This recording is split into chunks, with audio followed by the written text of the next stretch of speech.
whose unwavering support has been the cornerstone of my success. Their guidance and encouragement have been instrumental every step of the way.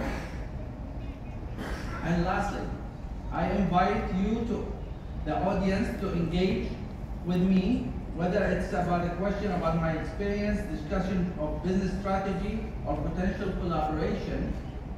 Ismail Trotskolio, Evasio Senior SR, PhD in Naturopathy. Congratulations, sir.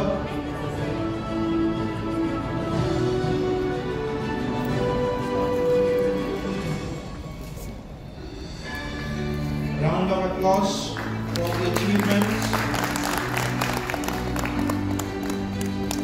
1, 2, 3. One more please. Look camera please. 1, 2, 3.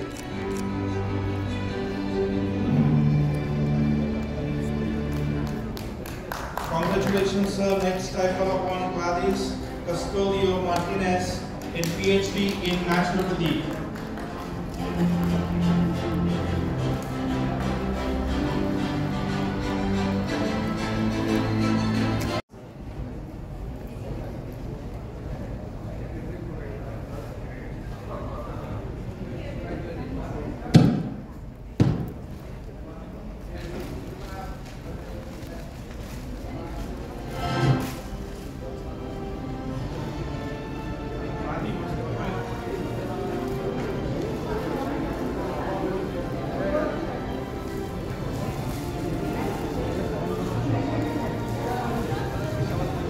Round of applause to our candidate on getting his PhD in Naturopathy.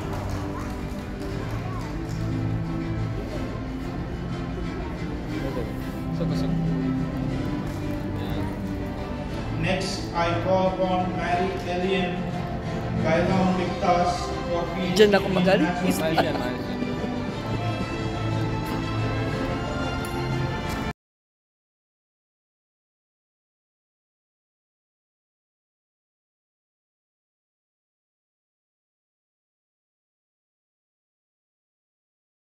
Sipon pa lang, spray nyo. Sino sinisipon dito? Sprayin mo siya, ha? Spray kayo. Tingnan. Meron na po. Nag-spray kayo? Nakabili na po ako. Kailan pa? Nakalinggo. Nakakatulong. Emergency po kasi nahirapan ako huminga. Ayun, Ngayon okay na po. nakatulong ba yung spray? Opo. Okay nga magsabi. Oo. Ito, sige sa... Ano sabi nyo? Ano sabi nyo? Ano po, nagtumawag po ako dito kasi nahirapan akong huminga. Ubo ako ng ubo. Ang daming antibiotic, ang dami kong gamot. Then nakiusap ako dun sa call center nyo. Oo, may call Sabi ko, i-priority mo ako sa lala mo. Emergency. Sa emergency, dinalhan ako 2 tsaka isang magnet. Ito ganun. nandito. Ganun. Ngayon wala na po, sawa na Ito ba yan? Ito ba yan? Opo, ito, dala-dala ko lagi po. Ayun, ha? Huwag nyo nang ano, ha? Ubus na nga po, kaya bibili ako ulit. Ayan, ha? Ito po, lagi kong dala-dala to. Tandaan nyo. Pati apo ko nagaganito. Very good, ha? Ang dami kaming naano yan, ha? Natulungan Maganda yan. po niyan, promise. Oo. Kahit, lalo ngayon, ha? Kung sa China, ang totoo ngayon, marami nang napupunong clinic sa ubo, ha? Mangyayari sa atin yun. Ganun din sa China, ha? Kaya paghandaan nyo, dahil ang hirap, tamaan kayo ng ubo, ma-hospital kayo. Kung may mahina pa puso nyo, may stroke kayo. Doon kaya may namamatay na matatanda, ha? Ang ubo, walang gamot. Pero, nagsisimula sa sipon, tama? Opo. Sipon muna. Pag napabayaan nyo, inabot ng 3 araw, 4, wala na, nasa loob na ng baga, magkakatagalan. Pero gagamitin nyo pa rin ito para hindi lumala. Pero kung sipon pa lang, matalas kayo, katulad ng ginawa nyo, Maganda nakarecord. rin po daw sa tenga yan. Kasi ang sakit ng tenga ko dati. Kasi nakita ko dun sa okay din sa tenga. I-sprayan ko yung tenga ko kasi parang masakit, kumikirot. Ang ganda. Hindi lang kasi ito, ang dati pangalan nito, o multipurpose spray, ha? Yung iba, alam nyo, kaya sa Las Vegas nagkaroon akong dealer sa Amerika. Yung mga nurse ng Pilipina, sabi ko doon sa dealer ko, ang dealer ko nasa may Quezon City, bakit pa nadala mo sa Las Vegas? May dealer tayo ron. Bakit? Lumakas. Di ba lakas ang COVID? Hindi. Alam mo kung saan? UTI. Ang dealer daw yung nurse. Nagkaroon ng UTI, kung ano na ininom, ito in-spray sa puwerta. Ayun na isa. Kaya doon sila ay maraming nurse, malaking ospital. Ayan, kaya hindi lang yung sabi sa tenga, kaya dinugtong ko na, ha? Ito, alam nyo kung ano yung laman nito? Kung ano yung ginagamit ng ating katawan sa loob ng ating katawan na pamatay sa virus at bakterya panlaban. Ano yon? Zinc at ano pa? H2O2. Pero wala naman po akong upo, wala akong upo. Umina kayo, parang nahihilo lang ako. Ay, hindi. Pag sa pag-therapy tayo, yung hilo-hilo, makatutulungan kayo sa therapy. Ibig sabihin nun, may problema yung dugo nyo, yung oxygen. Nakakaano. O, mahina ba kayo minom tubig? Medyo Mahina. O, dadamihan nyo, ha? Tapos magte-therapy kayo, ha? Okay, mababawasan na. O, sige. O, dito na tayo. Ito, 17 years na itong na-stroke. Meron akong, kaya lang, siyempre, matagal din na ang kumunat na eh. Pero ang tanong ko, nagsimula ka ng, ano, di ba? Isang buwan na? Mahigit? O, yung tinuro ko sa yung exercise, nakatulong ba sa'yo? Yung therapy, kaya kung bumabalik, pang ilang balik mo. Nakatulong naman po yung Oo. pag-akyat panahon. Nagbago na, di ba? O, kaya sabi ko rito, pag kayo nagpunta rito, kahit anong sakit nyo, kahit na 2 po na yung pinuntahan nyo ospital, therapist, pagpunta niya rito, mag-i-improve kayo. That is 100%. Mag-i-improve kayo. Hindi pa kami nakapag-therapy na hindi nag-improve. Ngayon, gano'n ang improvement? Hindi ko alam. Bakit? Bakit nag-i-improve? Napakayabang ko na, hindi totoo yun. Bakit? Eh kung dati mo itim, inalis mo yung maitim, hindi ka ba mag-i-improve? Maitim eh, o inalis mo yung itim. Nabawasan, magpo-produce ngayon ng bagong dugo yung katawan mo na may gamot ko ano yung ano. Wala pa akong binibigay. Kaya wala pa kami binibigay na gamot, nag-i-improve na yung tao. Yun lang. Yun lang ang sikreto, ha? Kaya ito, tagal. At ako na nagpilit sa kanya. Kasi nakikita ko ito, kakilala ko ito, hindi naman niya ako pinapansin. Kasi nga, ngayon ako na nagmakaawa sa kanya, o ngayon, nag-i-improve na siya, kasi na-stroke eh. Yung karanasan ko dito sa magnet na to, pero bago ko naalala to, galing na kami dito noon eh. Diba, nagpaano na kami. Oo, nagano na. So, gumanda pa ganun, pati yung likod ko, yung sa likod ko, hanggang wala na eh. Hindi, wala. Ayos na siya. So, ito lang ngayon, bibiyahin na kami ng Mindanao. Yung aeroplano, habang umakyat yan, may pressure yan. Nahirapan ako huminga. Naranasan niyo ba yung pag huminga, parang may tumutusok sa... Sa akin, lumalala siya ng lumalala. Hindi na ako nagpalata sa magulang ko. Parang kumukulo, parang may gumagano habang huminga ako. Medyo matagal, pinabayaan ko lang kasi minsan nawawala, di ba? Hindi lorong lumalala. Sabi ko, naalala ko yung dugo. Malapot siguro dugo ko. Oo, yun, dumapot, di ba? Nandito na sa akin yung bagong ganyan. Kinuha ko magnet. Pag nagpatapat ko, siguro 2 to 3 seconds, ang luwag ng hininga ko, sabi ko, grabe to. Naalala ko lang talaga, salamat talaga sa kamay talaga. The best. Dito tayo dun sa may kinalaman ito sa number 2, ano? Yung kaninang slide na pinakita namin sa inyo na yung sa dugo, yun ang pinag-usayan. Kapag acidic ang ating katawan, ibig sabihin kulang sa oxygen, napaplat ang tao. Kung titingnan niyo yung first picture nito, alkaline yan. Yung sakong ang titingnan niyo, yung pitsol, yung sako, tingnan pantay. Pero doon sa acidic, nakita niyo, umaano sa taas kapag nilagyan ng magnet. Diba? Kanina sabi ko, gagamitan natin ang magnet. Ito.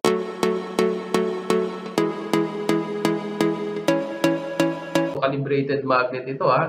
Huwag kayong basta gagamit ng magnet. Dahil ang magnet, nakakabuti, nakakasama. Tandaan nyo, ang dugo natin ay bakal. Kapag gumamit kayo ng magnet na hindi calibrated, pwedeng higupin yung dugo nyo at nakatulog kayo, pwedeng mahirapan kayo huminga at baka atakihin pa kayo. Ito, kahit gamitin nyo ng 24 hours, 7 times a week o 365 a year, ano? Days. O wala kayong problema dahil ito kinalibrate ko. Kaya ingat kayo, no? Ito, calibrated ito. Ang tawag calibrated magnet.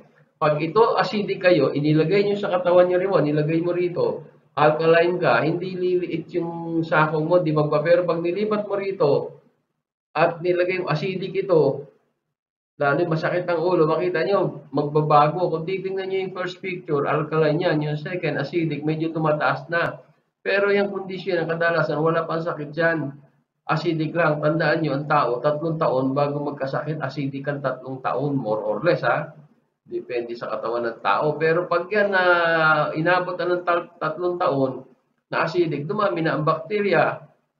O, di pwedeng high blood ka, hypertension, diabetes, kung ano-ano pa. O baka may tumor ka. O, kaya iingatan natin. Kaya itong magnet ito, malaking bagay ito pag marunong kayong gumamit. Dahil ito, kayo na mismo magiging doktor sa sarili, kayo mag-i-scan kung may problema sa katawan nyo.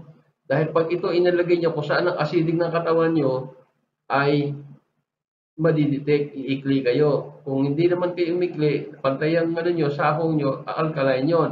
O anong gagawin nyo? Pag nakita nyo acidic, nilagay dito acidic, o mag-i-spray lang ito sa ulo. Mamaya, pakikita yung spray to, itong ano to.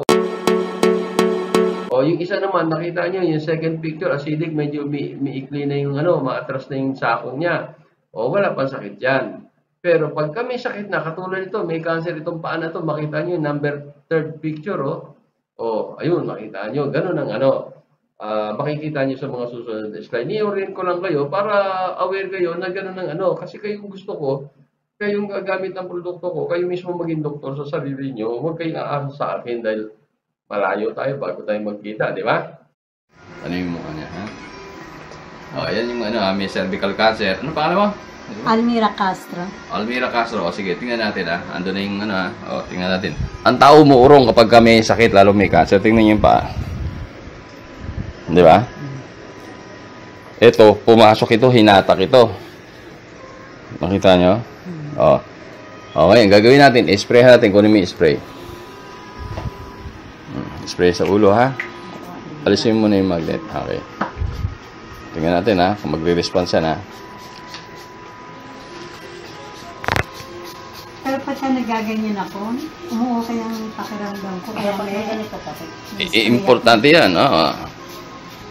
Yan, sige. Okay.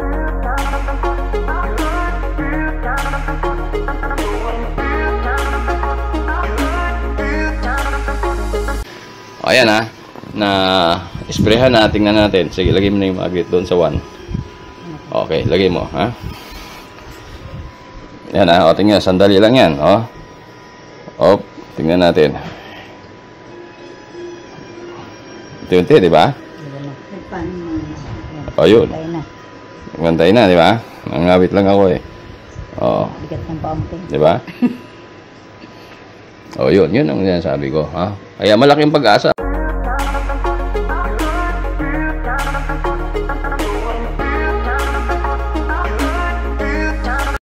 Napansin natin na maikli doon sa area na yon, so acidic yon, lumapot ang dugo doon, maraming bacteria doon, walang oxygen doon, no?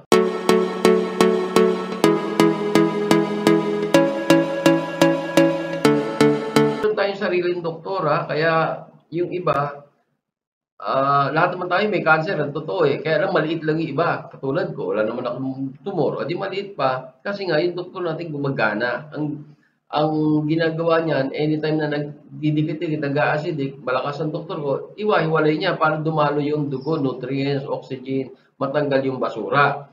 Ngayon, ang bakterya sa atin, pag yan acidic, maraming bakterya, lumalaki yan, kaya lumalaki yung worker yan, parang construction na dumadami ang bakterya, lumalaki ang construction, yung building, ganun din sa katawan natin. Dahil ang bakterya sa atin, bad bacteria anaerobic, kinakain yan acidic. Kung acidic, dadami nga sila. Ngayon, nakakalas-kalas natin, na-deliver yung oxygen, ayaw ng bad bacteria, yung oxygen, yung anaerobic. O ano mangyayari, hinto ang paglaki, maaaring huminto, o lumaki man dahan-dahan, dahil may bacteria pa doon sa loob, may pagkain pa sila. Yung alkaline o yung oxygen, hindi nila pagkain yan, aalis sila yan. So, nakuha nyo na. O, yun ang importante. Tandaan nyo, ang tao, bago magkasakit, ay mga more or less sa estimate mga 3 taon by acidic, high blood, diabetes, etc. Okay. O, pag-uusapan naman natin tungkol sa cellphone, yung radiation nito. Alam lahat ng tao na ang cellphone masama ang radiation nito. Ang totoo nga nito, sa lalaki, pagka inilagay mo sa tabi sa bulsa mo yan, base sa maraming pagsisiyasat ng mga eksperto yan, nababawasan ng sperm count o nanghihina. Talagang nakaka-apekto. Marami ng mga bata, nagsisisure, etc. So, marami nakakaalam, masama ito. Pero ang hindi nila alam, gaano kasama at paano naging masama. Ito, ibibigay ko sa inyo yung detalye. No? Ito, invention ko ito. Yan, yung anode na yan. Kung nakikita, nilagay ko to, cellphone ko to, nilagay ko rito. No? Tingnan nyo. Tandaan nyo, simula pa kanina, ang pinag-uusapan natin, bawal lumapot ang dugo. Dahil pag lumapot ang dugo nyo, dadami ang bakterya nyo. Ano pa? Pwede kayong ma-stroke dahil siyempre malapot siya, pwedeng bumara, taas ang pressure nyo, di ba? So, itong radiation ng cellphone, pag ginamit nyo rito yan, pag wala kayong anti-cell radiation, itong ANRAD na invention ko, ay lumalapot ang dugo nyo. Mamaya ipakikita namin sa inyo. At tandaan nyo rin maraming nagbebenta, 25 brands sa buong mundo ang binilang ko dahil galing ako sa Europe, galing Amerika, galing ako China, galing akong Asia, mga 25 brands. Lahat yung pag ginamit mo, umiikli ka o lumalapot ang dugo mo, meron silang pinakikita. Ion tester, wala yun. Huwag kayong maniwala ron, scam yun. Ang tao, bago magkasakit, iikli muna kayo, mawawalan kayo ng oxygen. Tandaan nyo, hindi namamatay sa kahit anong sakit ang tao. Kahit cancer yan, hindi na mamamatay kayo pag naubusan kayo ng oxygen. Ibig sabihin, lumabot ang dugo nyo. Kaya nasa Biblia yan Ano sabi? Ang lahat ng nilalang, ang buhay ay nasa dugo. Kaya ito, ipakikita ko sa inyo kung paano lumapot ito. At paglapot nito, hindi lang tayo apektado matatanda. Tayo matatanda, kadalasan acidic tayo. Pero maging yung bata na alkaline na, apektado nito. Ipakikita ko sa inyo yung video mamaya pagkatapos nito. Ang tao na i-stroke, hindi nila alam. Pag gumamit kayo, lumapot, para maaring sa ulo nyo riyan, o kaya sa puso nyo, magkakaroon kayo ng ischemic stroke, o kaya ischemic heart attack. Babara yan, hanggang sa pumutok yung ugat nyo, magiging hemorrhagic stroke na yan, o hemorrhagic heart attack na yan. Sige, tandaan nyo ito, nagpapalapot ng dugo ito. Ano mangyayari? Para natin masabing lumalapot, iikli kayo. Pantay, di ba? Tingnan mo to, pantay. Tingnan mo muna. Pantay. Di ba? Pantay. Lagay mo yung cellphone. Ayun, Tawag ka na. Tira mo si cellphone. Ano nangyari? Ang bilis naman! Nakayari ka! Masano ka! Sobra to. Sobra ka. Lagay mo yung sticker. Lagay mo yung sticker. Lagay mo yung sticker. Ayan, may sticker na. Ang ba? Tingnan mo. Ang bilis. Pumapantay, di ba? Mas adik ka sa cellphone kaysa sa akin. Sige, ipakita mo paano pagtanggal. Tingnan mo sa kanya. Tanggalin. Tanggalin, sige, tanggalin mo yung sticker. Yan, tinanggal na, tingnan mo. Wow, lagay mo ulit. Lagay mo, pakita mo sa kanya habang nilalagay. Asama yun. Tingnan mo, kung na yung tuwang nga, di ba? Sige, tingnan mo, sige. Dali, magpapantay na, Yan na. Yung patay na. Tanggalin mo ulit. Isa pa. Tanggalin. Isa na lang. Lagay mo ulit. Nakita mo, di ba? Yun. Lagay na ulit, Yari ka, mas adik ka sa cellphone. Nakita mo? Masyado kang allergic. Hindi, pareho kayo. Hindi, ako mabagal siya. Siya, o lumapot yung dugo niya sa ulo, matanda yun. Kadalasan, matanda. Acidic yan Pero yung bata, hindi. Natural alkaline yan. Hanggang 18 years old yan, 15 years old. Basta tama lang yung pagkain. Malusog yung bata. Pero tingnan mo kung paano siya maapektuhan. Alam niyo ba na ang bata, pagka nag-aaral, kailangan ng maraming oxygen yan. Pag gumamit yan, makita nyo, tingnan nyo, bumabagal ang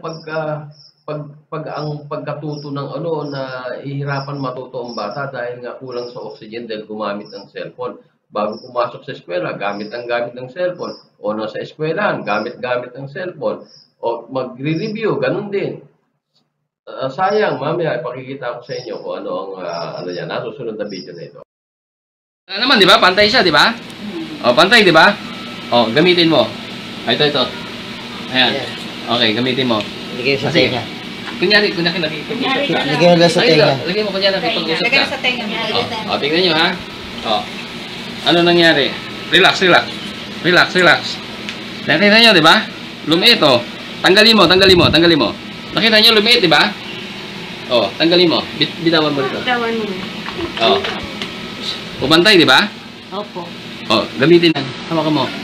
Yan. Sige. Kunyari, usap. Yan, ha? Tingnan mo. Wala, di ba? Wala.